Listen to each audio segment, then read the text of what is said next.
What's up, Peep Squad? Peep Squad is in the building, baby. Please like, comment, subscribe, share the video. It'll be greatly appreciated from the bottom of my heart. My peeps, my peoples, Peep Squad is in the building, baby. So let's get down to this situation. Let's talk about Michael Rainey Jr. You guys know him from the hit TV show Power, and also from Power Book 2, Power Book 1. You know, Michael Rainey Jr., he is an excellent actor. He has been acting since he was a child, since he was little. But he was stopped by police officers yesterday, and it was a sticky situation. And Michael Rainey believes that he was pulled over by the police because he was young, black, successful, driving a nice car, and that's why the officer pulled him over. And Michael Rainey also claims that if he did not have a camera in his car, the officer would have been quick to pull the trigger, because the officer was telling Michael Rainey to get his license, and then said, why are you reaching, and basically giving an example that he's doing something wrong for his camera that the officer has on, and he could say it was a justification because he was reaching. I didn't know what he was reaching for. So Michael Rainey believes that because he was recording while he was driving, that had actually saved his life, and he actually wants the officer to be fired, and also wants to make a complaint against the officer too, because the officer was very agitated and he was very rude. And then he did not tell Michael Rainey why he pulled him over, why he stopped him in the first place. So it's like, damn. You know, young black people, no matter where you come from, you would have to deal with situations of this nature. And this was a wake-up call to Michael Rainey. He already knows the deal and what's going on with officers and foundational black people, but in any event, he was hurt and he was mistreated, and it was unjust the way the officer treated him and pulled him over, and did not give him a reason why he pulled him over. No justification at all. He was yelling and he had his hands on his service weapon, so therefore he was ready to go. If this is just a regular routine stop, it's not like Michael Rainey has any warrants or has any felonies or have a criminal record or been involved with police in any negative way at all. He is a actor, he is a A-lister, he's a talented actor, and he can't even drive down the streets without an officer harassing him, either putting him in a group and basically saying a stereotype of Michael Rainey by pulling him over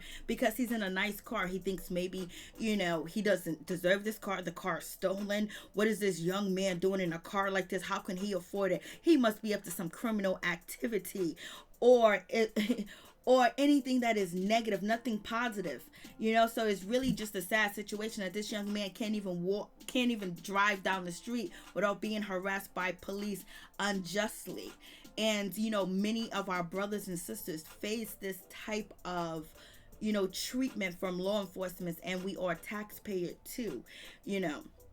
And also the officer could have wanted to pull him over because he's upset, he's jealous, and think that, oh, since you got this nice car, you think you live in this good life, let me bring you back down to reality. Let me let you feel the way that I feel, because I feel inferior. So therefore I'm going to harass a young black man that's just driving a nice car because I want to ruin his day and show him that I got power.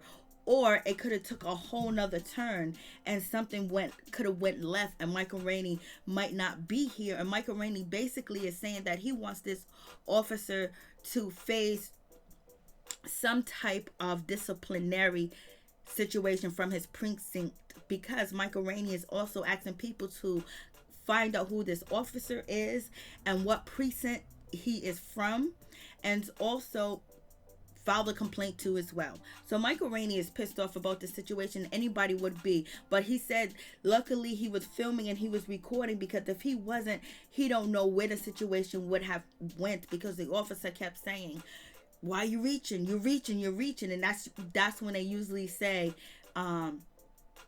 that they would had a justification of using their service weapon, because usually we see videos where officers are saying, put it down, stop, don't move, stop resisting, and you will see in the video that the person is not resisting, the person is not doing anything of that nature. They don't have anything, you know, they don't have anything in their hands are up in the air, and they will use it as a justification for their body cam to say, oh, it was a justification for them using their service weapon or doing whatever. So Michael Rainey really feels like he is lucky today, but he also wants to bring the awareness again to foundational Black into the world that this battle is not over. We are still under attack by many different aspects of the system, and also systematic racism. So you guys let me know what you think about this situation. This is crazy. Like, Lord have mercy. Our kids ain't even safe driving. And this young man is not involved in anything. He's an actor, you know. He's on TV, you know. He's doing things of that nature. Like, he's not, and he's in a different tax bracket. It's not like he's in a bad neighborhood, he's in a high crime neighborhood or anything of that nature. And you know his car is registered, you know it's legit, because he's also a smart, intelligent young man too as well, and his mother has taught him well, and he also pays attention to what's going on in the world, so he knows how to be, you know, make sure everything is legit. You know his mama's gonna make sure everything is legit before her son pulls out in a car, and also his publicists and his people, because he's really an A-lister. He's a top star, so he don't need any negativity or anything that can ruin his career or derail his career or put his career in a box. So he's just a multi-talented actor, and you know, he doesn't be involved in negativity or anything that would give anybody a reason to say, hey, let me stop him. He's a criminal. So you guys let me know what you think about the situation, but we need to stick together and know that the fight is not over. There's still things that need to be changed, and we still need to be protected, and we need to protect one another too as well. Everybody else is getting protection and getting bills and getting, you know, things written into law, getting language written into law to protect them and their culture and their nationality, and we are still, you know, unprotected. So we have to protect ourselves and protect one another and come together as a true force. Peace and one love.